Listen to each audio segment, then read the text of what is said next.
J'ai 13 ans. Papa, mobile maman nanga. Nenga ku na ebele kaka papa nanga parce que na âge azwanga nga ku na bikuite ka zwanga na âge wana. Na ebele ka papa nanga. Akomi yemta de vierge ngai. Akomi bimala ngai. Mo bimala ngai akupesi nga ba conseil ke ça lelo côté ngam naza papa na yo mabesu ke zaki mutu mususu. Nga pe par ignorance na ebika eza nango bien parce que za papa na ngai so zaki mutu mususu nde mabe. Akoma bimala ngai to bimaka ti na yo koma na zemi. Na yo koma na zemi na yo bota.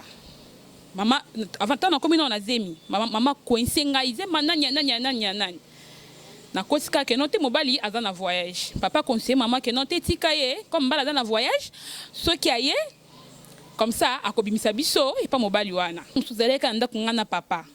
Papa komosimba nga na loketo akomoyebisa ngai wana ke non oyebi ke mikolo zo kipenga ite et tout ngana yebise ke no yo mtozo kipenga ite parce que yo mikolo yokomi kaka na mwasi no na mukolo obosani ngai nzoka tonto to so na papa petit frère nanga o alandi nga na sima akomi na 19 ans ayaki atelemaki na porte ya ndako a donke na ete mais abane ko sola na WhatsApp na batu na ya zo répondre bango. Mais matoi na yesu koyo ekoti na ndako parce que ntone ko sote be kam tata to sola na biso à l'aise et tout. Matoi ne koti na ndako azoka kam to sola nyoso na papa. Nga sala kawa. Na sala effort wana te parce que papa oyo mama la kisa ngai na ndamo ino kwa papa na ngai azaki nyoso po na nga donc na bande ko zanga lorote. Donc je ne manquais rien. Parce que nous sommes dans un besoin à présent pour nous satisfaire ngai. On a ça donc qui donne rien batté mais jusqu'à là nous avons un silence, nous avons une tristesse moko terrible. Mon natie botalelanga Congo température ya maman Rosette la fleur nadambu. Après avoir défilé dans la cité Pola, mais cette fois-ci... Congo Température TV. Désormais, suivez-nous sur cette chaîne. Congo Température TV. Congo Température. La patronne, Rosette la fleur d'amour, chaîne à solo. Émission religieuse. Théâtre, musique, environnement. Émission sportive. Émission politique, donc, nulle part ailleurs. www.congotempérature.com. Nous avons information à temps réel. Congo Température.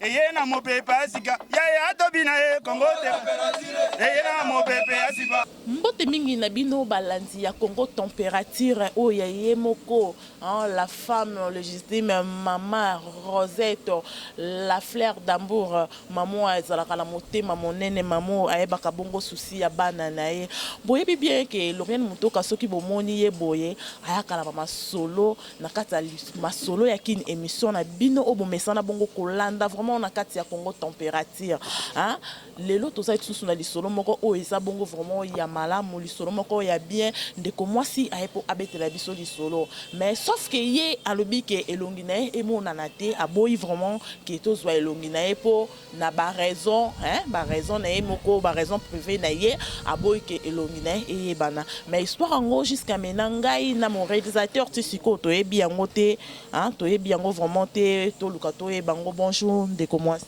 Bonjour. Bonio. Oui, naza bien. Ça bien. Koyeba l'histoire nini obengi biso lelo to moni ko bengi Congo Température na émission nango ya masolo ya kini tongi toyeba vraiment histoire yango ezani na bandi na kopesa na mbote na ebika baza ebele baza branché connecteur batu balandaka yo apesi bango mbote place nyonso bazwami na na mo histoire nanga mo eza mo teza ma histoire mo ya munene puis choquant bango kandi mutu bakosunga nga na ba conseil na bango na ba idée na bango donc na ebika bazalaka bien na ba conseil na bango resala biso resala nga vraiment bien et que sunga ngai histoire yango eza nini oui bandeko ya Congo Température balandi nyonso to bolingaka Congo Température boza na devoir moko ya koluka kobenga boza na devoir moko ya koluka kokoma commentaire mpona histoire ndeko mwasi ndenge aza na posa ba conseil na bino histoire yango eza nini histoire eza boye mama langa abota ngai avant bala tango ayekuta na mobali ayekobala ye nga azalaki na âge ya 5 ans mobala bali akenanga na libala na ye tokomi kovanda na mama na biso mana biso akomobota bale akomobota langa baleki na libala na ye et tout Tozo vanda titong na komi na âge ya 13 ans. Na âge ya 13 ans, papa mobala maman nanga. Nenga ku na ebele kaka papa nanga parce que na âge azwanga nga ku na bikuite ka zwanga na âge wana. Na ebele ka papa nanga. Akomi yemta de virgin ngai. Akomi bimana ngai. Mo bimana ngai akupesi nga kaka ba conseil ke sala le côté ngam naza papa na yo mabesu ki mutu mususu. Nga pe par ignorance ne bika eza nango bien parce que za papa na ngai so zaki mutu mususu nde mabe. Akomi bimana ngai to bimaka ti na yo koma na zemi. Na yo koma na zemi na yo bota. Mama avant na komi na zemi. Mama coincé ngai zema nani. Na kosika ke non te mobali aza na voyage. Papa conseille maman que non te tika ye comme bala aza na voyage ce qui aye comme ça akobimisa biso et pas mobali wana. OK maman tiki. Moi na yo botama, moi na pusani, to continue peka na papa. Mais chaque fois papa ebisaka ngai oza plus meilleur que maman na yo. Moi, je suis plus que meilleur que maman, non, tandis que maman a bandi vie avant, maman balaki, et yo baso sur un endinga qui moyi, because elle a plus meilleur que maman comment. Ils ont ça les savoir. L'autre point na kobenga ngo immaturité, l'autre point na kobenga ngo ignorance, ni ebite na employé monini pour na bimsateur mewana. Parce que ando sanga chaque fois que non oza meilleur que maman na yo, oza meilleur que maman na yo. Nga pe na trouvons encore mieux parce que zaki mobala liboso nga na bimana ye, mbala liboso nga na ninga. Donc non mon cas normal ndenga yebisanga bongo. Chaque fois yebisanga bongo. Et puis et yo sala yesusu que non na komi na zemi mi balé. Maman ko nsenga lisusu na boko loba. Papa kotelinga kaka no tika. Dana message na ye aza mwana ngai et tout. Ceux qui mobali wana ye ndenga lobaka.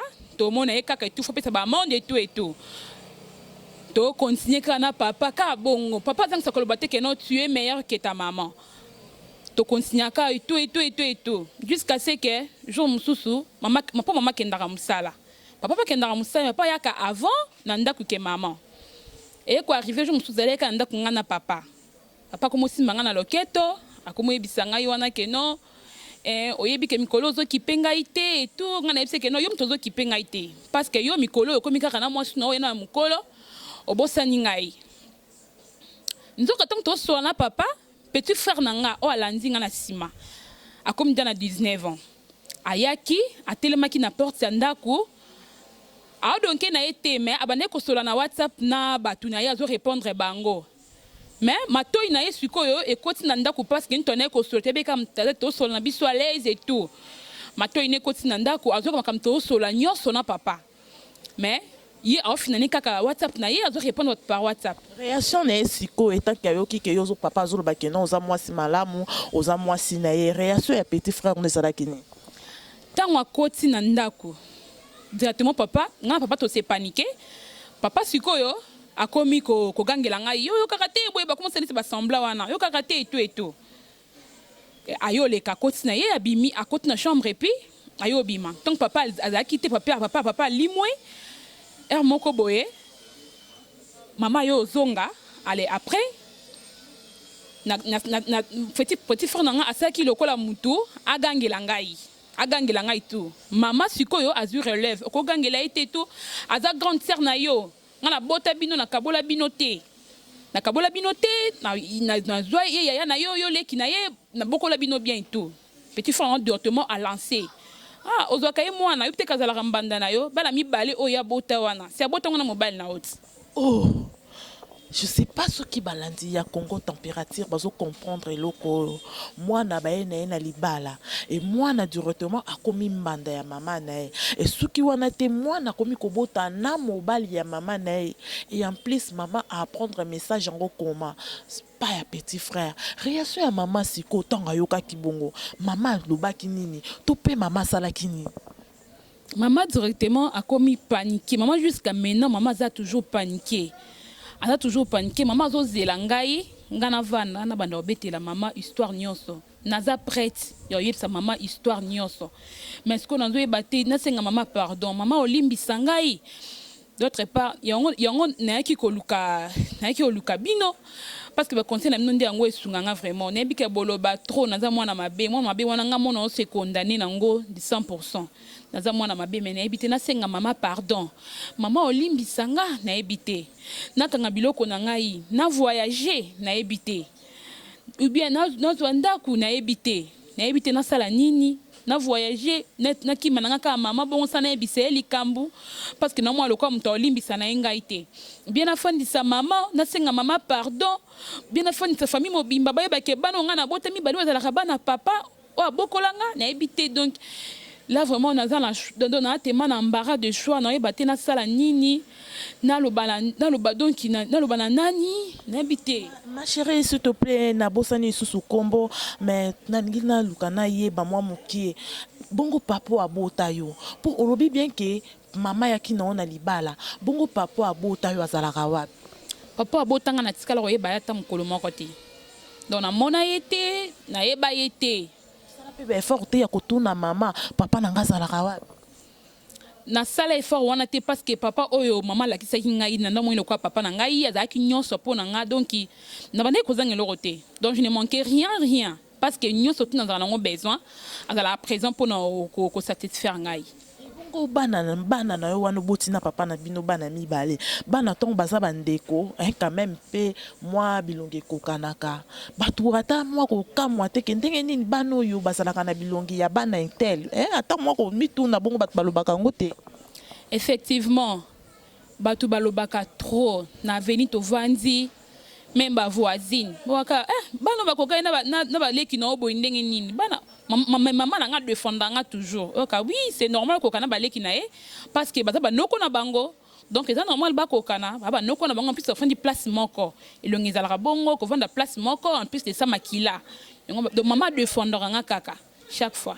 Oyo moko etaki mwana mwasi ntango bandai kokola ou soit pe lelo kutanata na moi chéri moko boete ya libanda par papa na bino wana okoko pesa tangambo keno yo de banana kutana na chéri moko boete ba dérangement ezanga la ngoto mwana mto déranger yo mais papa modèle a convaincre ngai ke yaza nyonso ba mibala libanda ba kopesa ngelo côté na baby sanzoto na ngai te donc tellement que nous avons mutali bosso oye azwaki mayele na ngai puis mémoire na ngai ya comment ko utiliser ngo donc na comment toujours convaincu na on ne papa bande koloba de la mona soki ntaninga na nzela na moi lokwa mutu aza na elo côté en plus de ça a osabize na ngaka bongo donc na comment na ko ningati na mona kaka na papa loba na mamba solo papa ya ko sanga te papa ninga nga ya solo papa sela nga nyonso donc il est toujours convaincu na oya bande loba na ngai.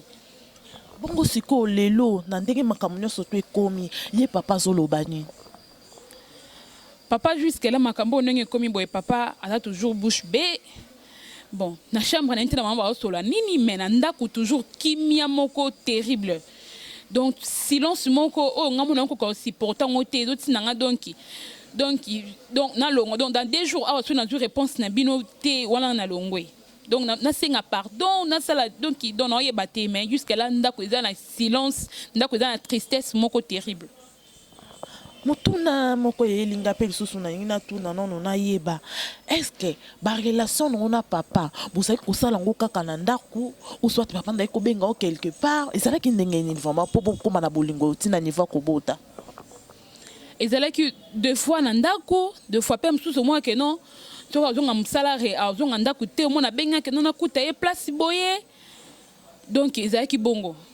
Yo mon pété un jour malgré ba sentiment yo soto me maki yo un jour te ko ka otuna ta papa pourquoi papa tozo sala boye tandis que naza mwana na yo question ne yela auto poser papa question wana question on a tuna que non to sala boye pour nini et la kingaité parce que yé abandé que déjà ko convaincre ngai que ngana papa na yo eza mabete mabeza na mutu mususu ngai pe tellement que non kozanga koyeba na mona kaka oui c'est normal ya papa na nga moko mabeza te donc on a papa na yo mutu mususu nde mabe donc c'est normal que ngana sala yo mtali boso donc bebisa kibo mwasi na yo te donc papa ndeko convaincre ngai donc na façon moko terrible abane ko zo batana nga nyonso tout on a koza na ngata libre na twana mutu mususu papa taza na musala toujours en ligne nanga na WhatsApp soka ye na ndako donc ntango otala tv alinganga mpe tofanda na zelo totala biso nyonso donc batananga nyonso mpo ane kokanga ngo mpo nabima donc libanda te na découvrir makambo mosusu te. En tout cas bandeko balandi ya Congo Température, je pense que tokomi kokende koshite moke na histoire oyo esali passe epesinga vraiment passe makasi na motema na yebite baso babota avant le mariage. Est-ce que baza condamné ya kobomba bana na bango? Est-ce que eza mabe ya koya na mwana na ndako no ya libala? En tout cas jusqu'à maintenant na oyeba te soki na loba nini. Est-ce que yo moko soki tolobi ke non ozwa temps osola na mama idée na ovo meza nini okosenga mama nini yo moko d'abord ozo se sentir osenga oloba na mama nini? Nga moko noninga na loba na mama ke alimbisa ngai na betele histoire nyonso ne papa banda koyebisa ngai kiza mabete aza papa na ngai mabete ki na mabeso ki zaki na mutu mususu donc na betele histoire nyonso ne papa banda koyebisa ngai nyonso tout donc pour na ngai na eloko ya bomba isusu te na mona eloko mo ya bomba ezati donc na rien ya kobomba donc na detele ka nyonso na ebite soki donc ya bomba ngai donc soki ya bomba bana na ebite donc no yebate. Yo moko penta ke mama oboti bana na wana ozo se sentir ndenge ni okabwana na papa ya bana na yo ou bien ozala na kaka poza mobalo aboti si obana? Nga na moni papa ya bana esute na moni kutu papa te mobala mama donc mo le kwa mandoki moko boye ayaki zaki mobali na opeti. C'est ça wana avant na ignorance nanga na kozanga koyeba na ngai donc c'est ça. Pour le moment donc on a dit que papa na bango akufa donc comme ça bana mikine nesa bango siko bakola kana yide wana kana papa na bino tong na boti bino nda kufi donc bakola bongo o ngala nzana ona mutio yebisa bango nde yangwana mwana liboso za na âge ya liboso akoki déjà 4 ans bana ba 4 ans to ebike bazala mo ba question belé non na poser ta question te que papa na ngazala ka wapi bapozanga question na te parce que babenga papa donc papa wana kaka papa babenga papa bino papa ko mobimba babenga ke papa donc bango pe la kana lire wana kaka ya papa parce que asela bango pingi surtout soka uti musala ye ayaka na tout papa yaka na ngo donc kibongo donc batu na kupte ke non maman wapi papa non babi ke non nga maman ye papa maman la babenga ke meme donc babenga basala ka bon.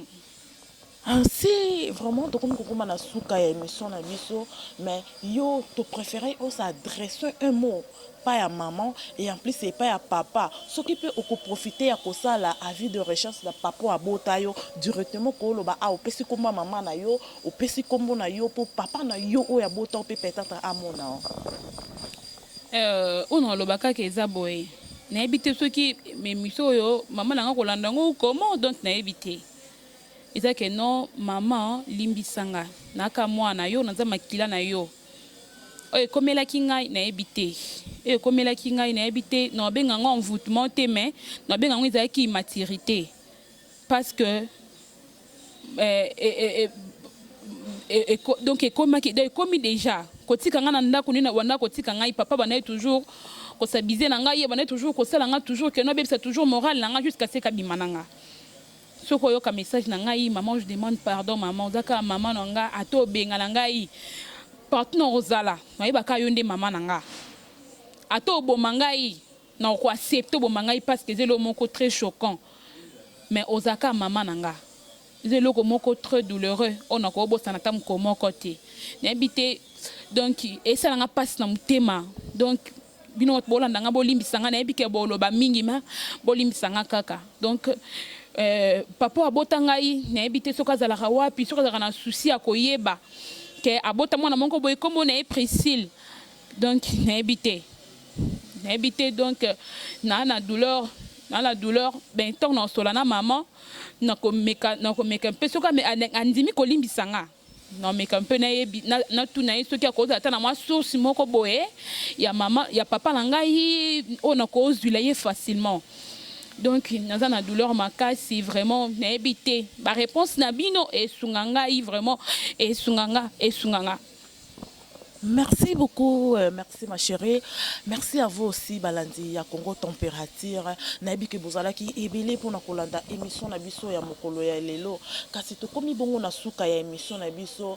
je pense que bolandi vraiment histoire oyo epesi pasi na mitema ya bato po nga moko nde navandi awa na supporter yango te nayoki pasi ya bana na biso ya basi tobotaka nayoki pasi ya kobota avant le mariage eyoke na mwana no ya mwasi na ndako ya libala esali vraiment pasi makasi mais je sais que kozala na posa ya kosolola na ndeko na biso ata na privé po awa moyen éluminer monana eza te. Je sais pas soki akokopesa numéro ne ya téléphone et comme ça ngana clôture émission kokopesa numéro ya téléphone ma chérie. Problème ezati na opesa parce que eza na mutu mususu akopesa nga ata idée ata conseil na ye esunga ngai numéro na ngai ezali plus 243 97 20 81 113 numéro na ngai yango wana soki bokomela nga bobenga nga donc nozela. Merci beaucoup. Merci Nabino, bosalaki ebele vraiment ya kolanda émission na biso to komi bongo vraiment na mbala na biso ya suka to pe na suka émission na biso mais ngai Lauriane Mutoka autrement dit moi na mon soda makasi na silisaka na nga émission na nga boete sans pourtant on a remercié équipe technique ya Congo Température Mobimba na sima caméra ezalaki bongo abino Shadrack Discoret moi na mobalo mokolo bolo caméra na sima botala mambo mama na sima. Je pense que bangambo biso to mema na Congo Température na ebité quoi. Merci vraiment et belé vraiment les sous vraiment na ma patronne Maman Rosette la fleur d'Hambourg. J'aime ça. Dans la ligne à Koloba, on a une salon au yemba. Maman Rosette, la fleur d'Hambourg. Ah, vraiment, maman, ici qu'on vendit, ma motte nanga, vraiment, belé panayo, et bonne fête. Et vraiment, bonne fête. Nabino, nyo surtout balandi, ya Congo Température. Motte nanga, et belé na clé ngonda, na katia bundes. Sans oublier ma grande sœur chérie. Il y a eu à son mélange, né lamba chaussure. Chaînette, Fifi Tema, moi la poto ya kala, sans oublier mon oncle chéri, papa Lek Nangamoko, ambassadeur Mwamba, moi je suis de la famille ambassadeur, dans la famille ambassadeur, ok, ambassadeur Mwamba, ainsi qu'aux amis vraiment bambote, vraiment belé, vraiment, tokomi na suka émission, tokuta na bongo na mokolo ekoya, kasi pona lelo, ngana lobi na bino kaka bye. Mon natie, botalelanga. Congo Température, ya Maman Rosette la fleur Nadambu. Après avoir défilé na cité Pola, mais cette fois-ci Congo Température TV. Désormais, suivez-nous sur cette chaîne. Congo Température TV. Congo Température. La patronne Rosette la fleur d'amour, chaîne à solo. Émission religieuse. Théâtre, musique, environnement. Émission sportive. Émission politique, donc nulle part ailleurs. www.congotempérature.com. Pour nous avoir information à temps réel. biso nyonso tobina Congo Température eye na mopepe asika yaya tobina Congo Température eye na mopepe asika